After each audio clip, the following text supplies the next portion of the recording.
Breaking news happening right now as major protests are happening right now in Belarus, in Lebanon, in Hong Kong, and Chicago. Oh, wait.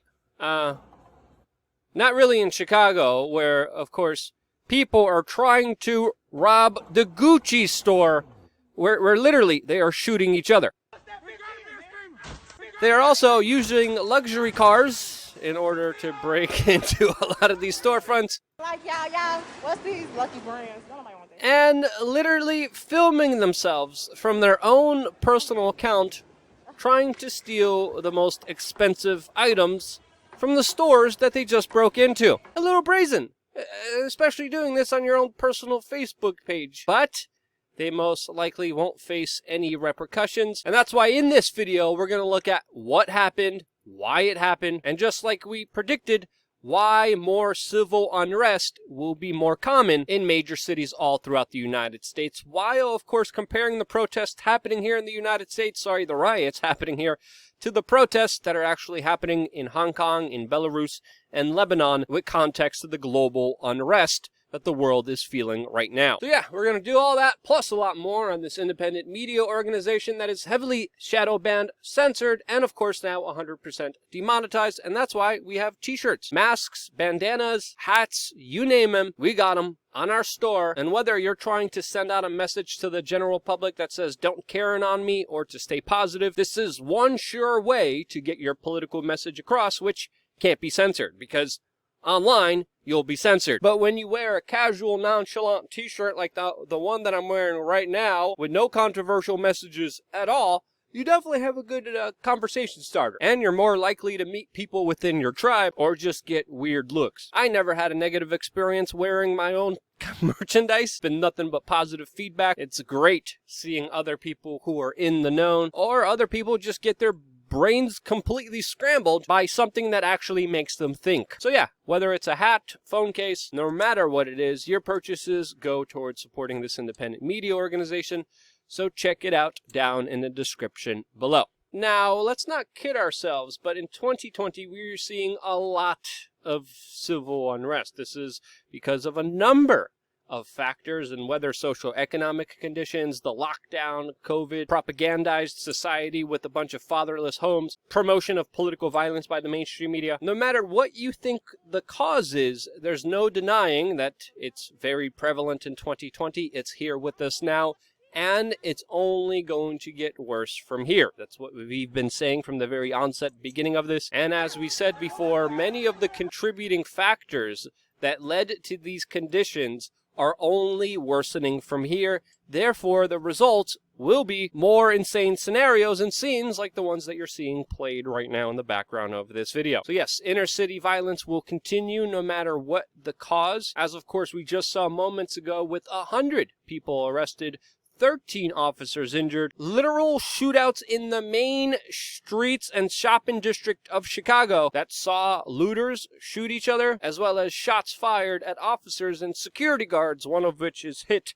in this video that was released. Now, what caused this massive looting attack on the main streets of Chicago? What caused hundreds of people to angrily storm, looting and damaging property all over Chicago? Well, there was another police-related shooting that Sunday afternoon, and the official story is that police officers were responding to a call of a person with a firearm. Police officers made contact with the person in question, who matched the description, and according to the official story, the suspect fled and fired shots from a gun at the police officers. 2 officers fired back, striking the man, who was identified as a 20-year-old with 4 prior arrests for burglary, child endangerment, and domestic battery. He is in stable condition. He was taken to a hospital. The Civilian Officer Police Accountability Board is investigating the shooting. Officers involved have been placed on administrative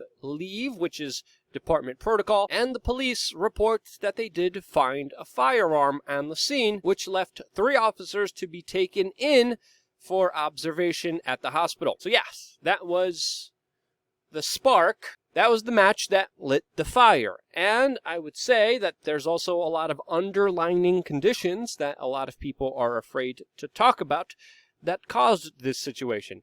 I would even go farther, even as to say if there wasn't the George Floyd situation involved, that there would still be civil unrest because of many underlying conditions that there isn't a big discussion on. And this is a major event that deserves a lot of debate, a lot of scrutiny, a lot of conversations that sadly aren't being had because of massive censorship. But when we're reaching a situation where literally the city of Chicago has to draw the bridges up in order to prevent people from committing criminal acts inside of the city, you do have to start wondering what is really frickin' happening here, and how could we let such a situation get so out of hand? Now, one thing we have to observe and intellectually honestly talk about is that this kind of wave of violence is very prevalent in some of the poorer areas of Chicago.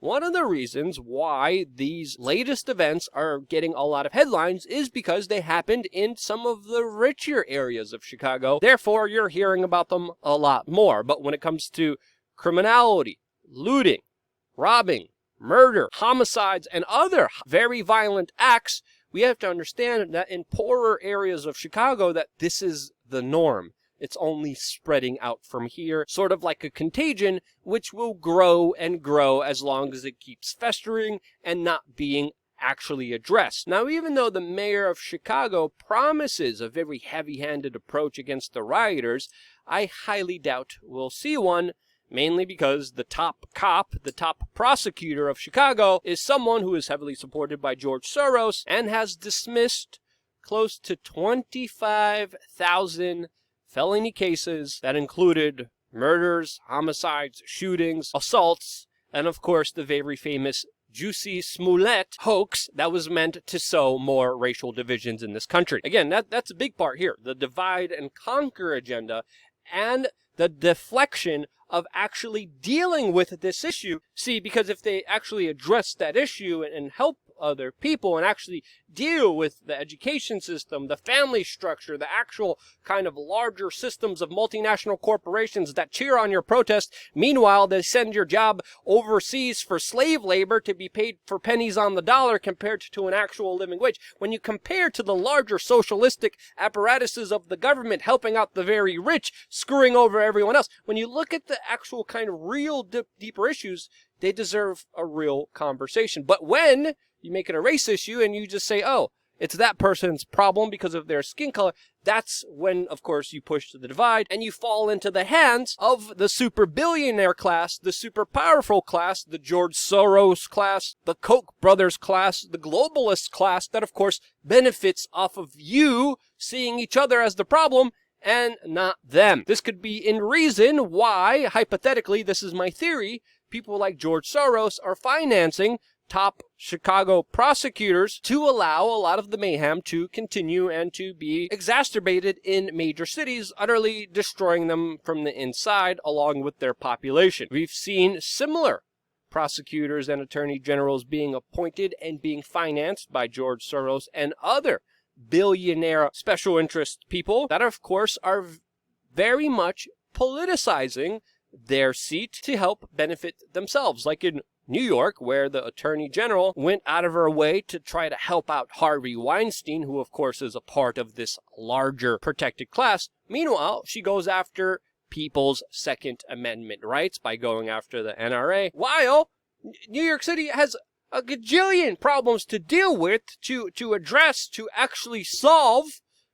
But no, it's people having the Second Amendment, people who have no criminal record, people who have personal responsibility and want to defend themselves that they see as the enemy because they want you totally disarmed. And in New York, you are. You don't have the Second Amendment in New York. You can't even have pepper spray in New York. They want you defenseless depending on the system, which of course fails you time and time again, as we see multiple instances of just police officers standing by and protesting a lot of the inner city politics by deciding not to do their jobs. And as people are literally being beaten in broad daylight in front of the police officers, a lot of the police officers say, well, why should I even do anything if the top prosecutors are just going to let these people go? And in this situation, in my opinion, Both of them are wrong. Protesting and not doing your job, putting a lot of innocent civilians at risk, is something that deserves to be called out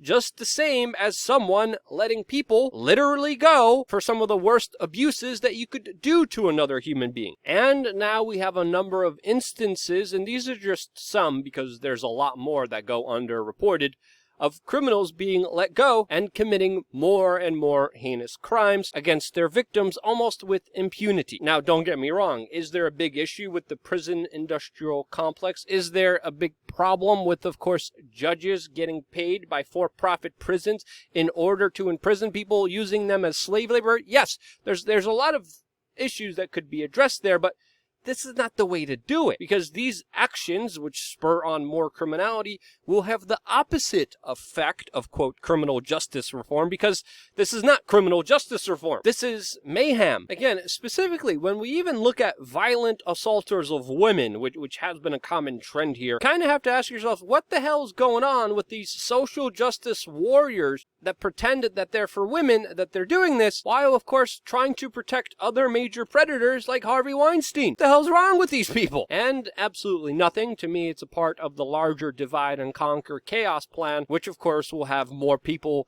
begging for more government, which is absolutely stupid and idiotic. And I have to compliment other groups like the Guardian Angels that are taking the situation into their own hands and deciding to be there for each other as a community and help address some of these issues by providing their own kind of citizen patrols, which we're going to have to see more and more of, especially with the problem being exacerbated by government officials that want you living and paying top dollar to live in their virtual prisons, where they make up the rules as they go along, which they themselves don't follow. Now, you compare the civil unrest that's happening here in the United States to the civil unrest that's happening in Hong Kong, where many leaders are just being taken out, charged with espionage crimes. You look at the situation now unfolding in Belarus, where the police are, of course, having a very heavy-handed approach against protesters there that are contesting the elections after exit polls contradicted some of the original data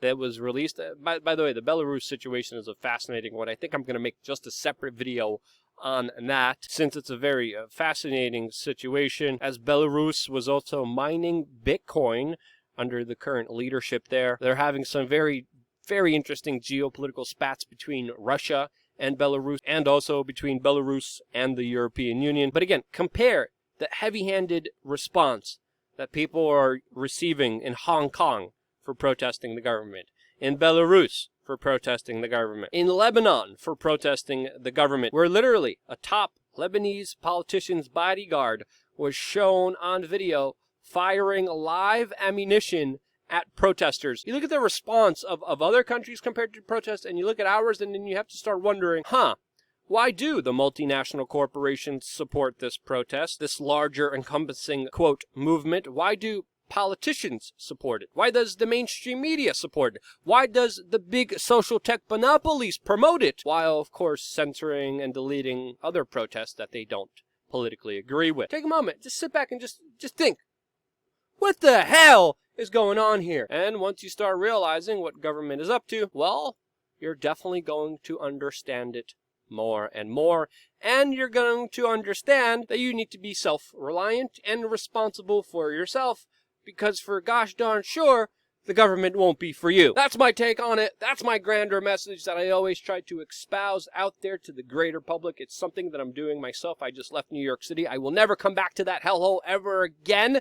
It's basically just a large factory farm of cubicle slaves that are being produced, milked dry, and then violently assaulted as the police officers stand back and watch. So yeah, screw that place. I'm in a way better place. I'm going to be talking about that, plus a lot more on this YouTube channel and a second YouTube channel, so stay tuned for more. I wouldn't be here if it wasn't for you, and this is why I love you guys. Stay tuned for more. Share this video, because YouTube, for damn sure, won't. Love you guys. Stay tuned for more.